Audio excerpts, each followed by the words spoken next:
Welcome, खुशामदीद और अस्सलाम वालेकुम। मेरा नाम दानियाल हैदर है और learneasy.pk के प्लेटफॉर्म से मैं आपको सिखा रहा हूँ गेम डेवलपमेंट विद यूनिटी।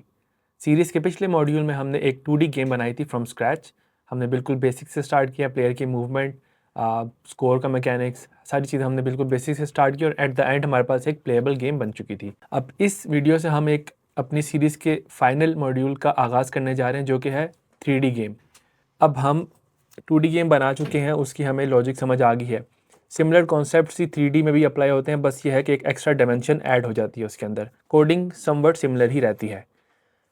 अब लास्ट टाइम हमने एक बिल्कुल कैजुअल फन टाइप गेम बनाई थी। अब इस दफ़ा 3D गेम के अंदर हम एक हॉरर गेम बनाने जा रहे हैं। बिल्कुल सिंपल कॉन्सेप्ट है उसका। बेसिकली आप एक मेज़ के अंदर होगे और आपने एक स्टार्ट से एंड पे जाना है।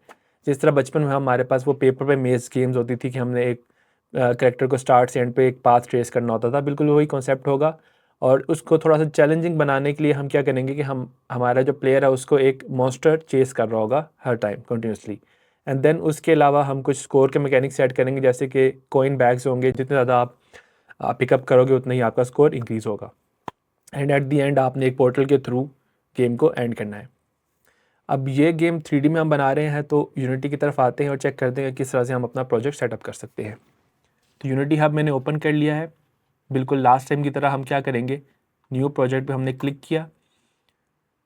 यहाँ से हम वर्जन सेलेक्ट कर सकते हैं। मेरे पास डिफरेंट वर्जन इंस्टॉल है, तो मैं 2022, क्योंकि हमने लास्ट टाइम भी वही यूज़ की थी। एंड देन हमारे पास कुछ टेम्पलेट्स हैं। लास्ट टाइम हमने 2D यूज़ किया था, इस दफ़ा हम 3D यूज़ करेंगे। प्रोजेक्ट का नाम दे देते हैं 3D हॉरर गेम। आप इसको सेव कर लें। यूनिटी क्लाउड से हमें भी कुछ भी नहीं करना, तो हम क्रिएट के बटन पे क्लिक कर देंगे। अब इसमें हमेशा थोड़ा सा टाइम लगता है इनिशियली, तो हम इसको लोड होने देते हैं।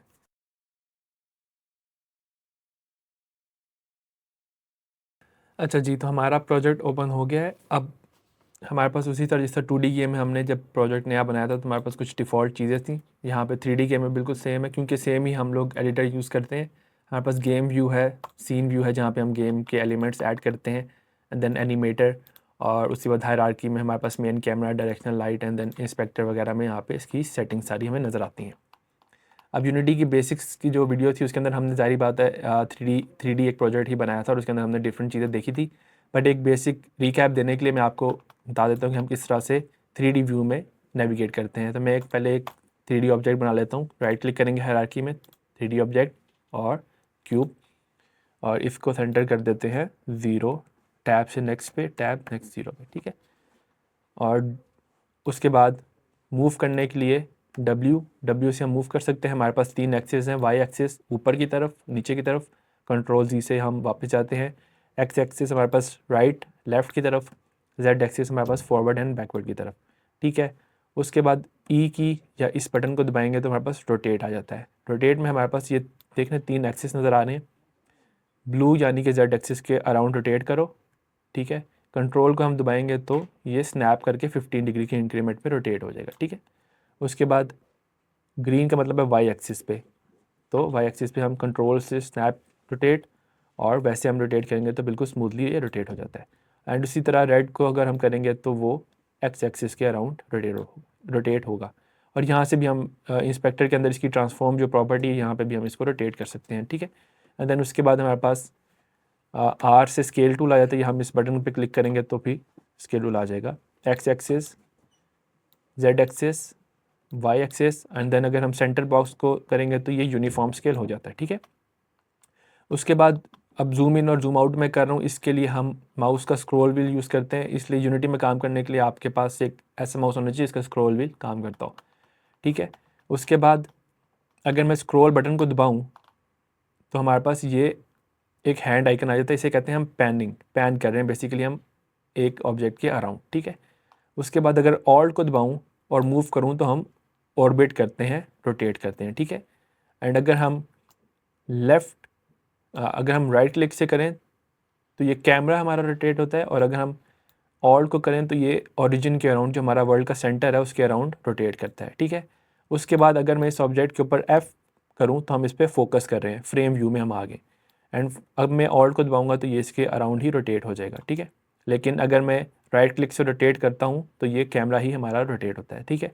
उसके बाद सीन व्यू में मूव करने के लिए मैं राइट क्लिक को दबाऊंगा और मैं W से करूँगा तो आगे जाएगा, S से करूँगा तो पीछे आएगा, और D से लेफ़्ट राइट। तो ये हम क्या कहते हैं, मूव कर सकते हैं हमारे सीन व्यू के अंदर काफ़ी ईजीली, ठीक है। एंड देन उसके बाद इंस्पेक्टर होता है हमारे पास, और इंस्पेक्टर में हमारे पास डिफरेंट कंपोनेंट्स होते हैं। ये चीज़ें हमने वैसे भी पहले भी देख ली। एंड देन उसके अलावा हमारे पास ये साइड पे गिज़मोज़ हैं बने हुए। अगर मैं वाई पे ऊपर क्लिक करता हूँ तो ये टॉप व्यू से हमारी गेम को दिखाता है। अगर मैं एक्स पे क्लिक करता हूँ ये हमारी राइट व्यू से, यहाँ पे देखें दिखा रहा है राइट व्यू।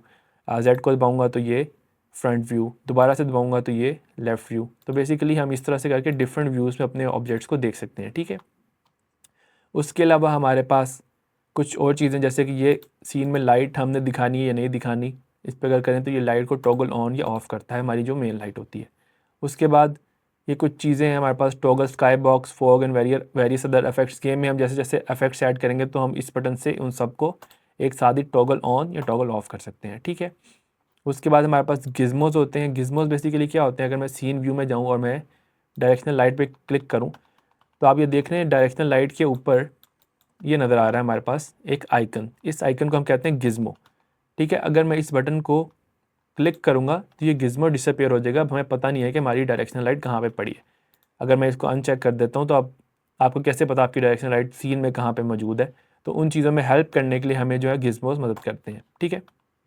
और उसके बाद अगर मैं इस ड्रॉप डाउन एरो पे क्लिक करता हूँ तो यहाँ पे हमारे पास आ रहा है कि भाई 3D गिज़मोज़। 3D गिज़मोज़ का मतलब होता है कि उनका साइज़ हम चेंज कर सकते हैं। तो अगर मैं स्लाइडर को दबाऊंगा और मैं इसको ड्रैग कर रहा हूँ राइट की तरफ, देख रहे हैं इसका साइज़ इंक्रीज़ हो रहा है, और लेफ़्ट की तरफ कर रहा हूँ तो साइज़ डिक्रीज़ हो रहा है। अगर 2D करेंगे तो ये हमेशा सेम ही साइज़ पे रहेंगे, ठीक है। उसके बाद हमारे पास सिलेक्शन आउटलाइन होती है। वो क्या होती है, अगर मैंने इस ऑब्जेक्ट को क्लिक किया और सिलेक्शन आउटलाइन को चेक कर दिया तो ये देखना इसके इर्द गिर्द एक ऑरेंज सी लाइन आ जाती है जो हमें बताती है कि सिलेक्ट है। अगर मैं इसको अनचेक करूँगा तो ये ख़त्म हो जाता है। उसके बाद सिलेक्शन वायर होती है, ये देख रहे हैं इसके ऊपर ये बता रहा है कि भाई इस ऑब्जेक्ट की किस तरह से शेप बनी हुई है।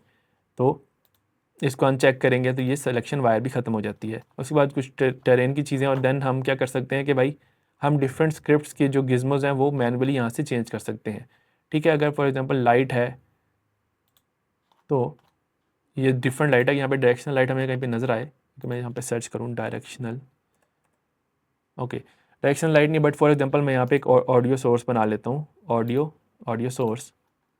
अब ये ऑडियो सोर्स हमें नज़र आ रहा है ना, इसके ऊपर एक स्पीकर बना हुआ है। अगर मैं यहाँ पे इसको यहाँ से अनचेक कर दूँ तो ऑडियो सोर्स के जो गिज़मो बने हुए थे, ये देखें ऑडियो सोर्स का गिज़मो वो ख़त्म हो जाता है, ठीक है। अच्छा, इसको हम रीसेट कर देते हैं एंड देन इसको रिमूव कर देते हैं। उसके बाद हमारे पास कुछ व्यूज़ होते हैं, इस पर अगर मैं क्लिक करूँ तो हमारे पास शेडेड है। अभी शेडेड का मतलब है कि उस पर कलर्स और लाइटिंग इफेक्ट है। अगर मैं इस पर वायर फ्रेम करूँगा तो ये देख रहे हैं वो हमें बता रहा है कि भाई इस ऑब्जेक्ट की जो शेप है वो किस तरह से है, ठीक है। अगर हम कह रहे हैं कि भाई शेडेड भी हो और शेप भी नज़र आए तो हम शेडेड वायर फ्रेम यूज़ करते हैं, जिसके अंदर हमें उसकी आउटलाइन एंड देन उसके कलर्स भी नज़र आते हैं। एंड देन उसके बाद कुछ डिफरेंट तरह के हैं जो पर यूज़ केस बेसिस हम इस्तेमाल करते हैं, ठीक है। ओके, ये हमने सारा कुछ देख लिया। एंड देन उसके बाद कुछ और सेटिंग्स हैं जो जैसे जैसे हम गेम में काम करेंगे हम उसका इस्तेमाल करेंगे। तो इसको मैं रीसेट कर देता हूँ यहाँ पे। तो ये हमारा बेसिकली 3D एनवायरनमेंट जो था उसका एक बेसिक ओवरव्यू था। अब अगली वीडियो में हम प्लेयर कंट्रोलर पे बात करेंगे। तो मिलते हैं अगली वीडियो में। अल्लाह हाफ़िज़।